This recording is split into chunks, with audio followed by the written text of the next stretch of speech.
Hi there, Elite Lawn Care here. Looks like we got another question. How can I tell if my sod has rooted? One thing to keep in mind is that new home developers will typically not prepare your soil correctly.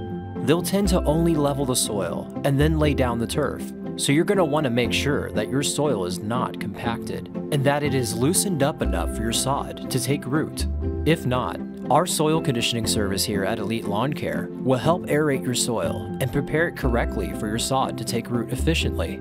Also, once your sod is laid down, you'll need to be irrigating daily, but not oversaturating the soil, making it mushy. This could lead to ruts in your turf while mowing, causing uneven soil levels and tripping hazards. But even worse, this could cause root rot, killing off your root systems and canopy, and we don't want that. After 10 to 14 days, your sod will have taken root, and you can easily check this by pulling on the turf. If you can't lift it up, then this means your roots have taken into the soil, and your lawn should be resilient to activity within 1 to 2 months. So until then, tread lightly and reduce foot traffic on it to ensure the health and safety of your sod.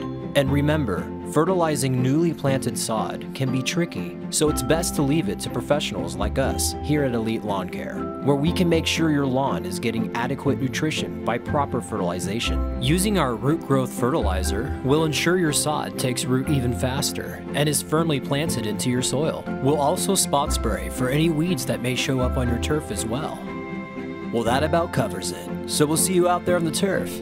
Have a great day.